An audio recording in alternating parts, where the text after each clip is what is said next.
Vamos a comenzar con algunos temas de electrónica que se van a poner bastante interesantes. Para empezar vamos a hablar de las fuentes de alimentación. Vamos a hablar de la teoría y de hecho vamos a fabricar una fuente de alimentación lineal. En estos momentos tengo una fuente de alimentación en su tipo conmutado o fuente de alimentación conmutada. Se alimenta con voltaje alterno, lineal y neutro, entre 100 y 240 volts. Tiene su terminal de tierra física. Tiene la salida B- y B+, ya la salida en voltaje directo. Y tiene un potenciómetro ajustable para regular la sensibilidad de la salida. Vamos a ver algunas especificaciones técnicas. Nos dice el modelo, nos dice la entrada, entre 100 y 240 volts de voltaje alterno, máximo 1.3 amperes. Y en la salida tenemos 24 volts de directa a 2.2 amperes, es decir, bastante carga o una carga bastante aceptable. Podemos alimentar un pequeño tablero de control donde se alimenten sensores, contactores, relevadores de estado sólido, etcétera, etcétera, etcétera. ¿Qué diferencia tiene con una fuente de alimentación lineal? Principalmente es la eficiencia. Una fuente de alimentación conmutada no desperdicia la energía en forma de calor, que es la principal desventaja de una fuente lineal. Una fuente lineal es eficiente al 60 al 70%, porque mucha energía la desperdicia en forma de calor. Esta no la desperdicia. ¿Y por qué no lo hace? Muy simple. Tiene un elemento de switcheo que hace la conmutación. Vamos a destapar esta fuente para que la vean por dentro. De hecho, tiene su parte de fuente de alimentación lineal, pero la diferencia ese dispositivo que va a hacer conmutar, que va a hacer switchar a la fuente y eso va a generar mayores beneficios. Entonces, vamos a ver algunos componentes. Esto, por supuesto, lo vamos a estudiar perfectamente, tanto en teoría como en práctica. Ya lo verán. ¿Cuál es la parte lineal de esta fuente? Si nosotros tuviéramos una fuente lineal, nada más tendríamos la parte de alimentación de entrada, tendríamos el conjunto rectificador, en este caso es un puente rectificador, tendríamos el filtro de línea o capacitor de línea, y a lo mucho un regulador. Muchas fuentes lineales nada más tienen el entrada, rectificador y filtro. Ni siquiera tienen regulador. Nada más tienen uno, dos, tres. Tres elementos. Bueno, si tuviera un regulador, cuatro elementos. Pero hasta ahí. Y vean a diferencia de una fuente conmutada. ¿Dónde está ese dispositivo que les comento, que es el transistor? Bueno, tengo dos. Aquí, a simple vista, ubico aquí un transistor y aquí ubico otro. Pero bueno, ya analizando el diagrama lo veremos más adelante y les podré decir, este es el dispositivo conmutador o este. ¿Qué significa esa acción de conmutación? Significa que el elemento regulador, porque hace un elemento de regulación, estaría encendido o estaría apagado, es decir, estaría conmutando, estaría switchando entre esos dos valores. Se alcanzan niveles de muy alta eficiencia ya que muy poca energía vamos a disipar en forma de calor. Eso es lo que hace la diferencia entre una fuente lineal y una fuente conmutada.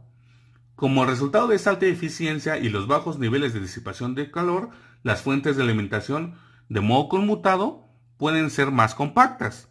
Y sí, véanlo, pues es una fuente bastante pequeña, o sea, no es muy grande, no hay ningún problema, no tenemos un supertransformador o nada por el estilo. Tenemos una fuente aceptable en dimensiones. Esta es prácticamente la fuente de alimentación conmutada.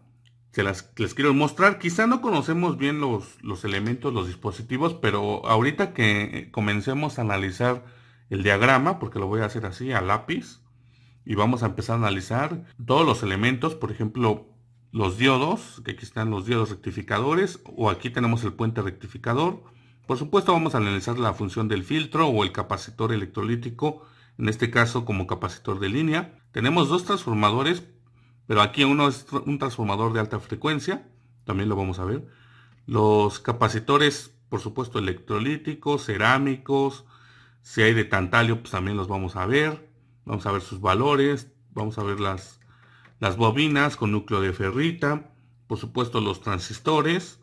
Aquí debe de haber un transistor, por lo menos un MOSFET, espero un MOSFET, o un IGBT, que sería mucho mejor. Diodo Zener, resistencias de carbón típicas, un diodo LED para iluminar cuando la fuente está funcionando, un transistor BJT.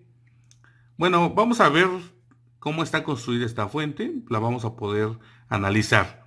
Para llegar al nivel de conocimiento que me gustaría enseñarles, vamos a comenzar desde lo básico, vamos a comenzar a construir una fuente de alimentación lineal. Por ejemplo, podemos construir uno de 12 volts, una de 9 volts y una de 5 volts en la misma fuente. O sea, para que vean que no es nada difícil, no es nada complicado. Inclusive el diagrama es muy sencillo, una hoja de papel como las que tengo aquí es suficiente para dibujarla. Pero voy a empezar desde lo principio, desde el transformador, desde los diodos rectificadores o el puente rectificador.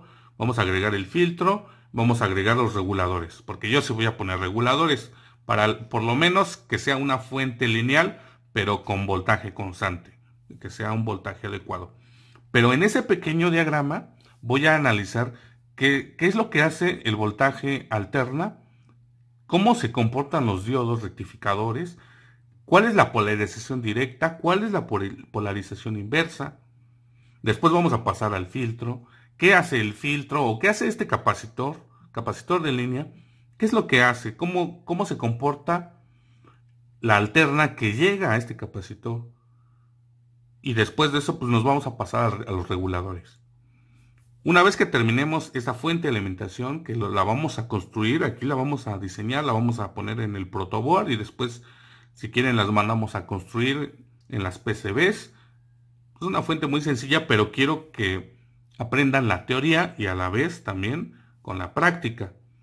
Después nos vamos a estudiar una fuente como estas. Una fuente como estas no requiere tampoco de gran ciencia, es nada más añadirles ciertos elementos, por ejemplo la conmutación, uno de los más importantes, porque es con la conmutación que es con que logramos la alta eficiencia, como ya lo había mencionado.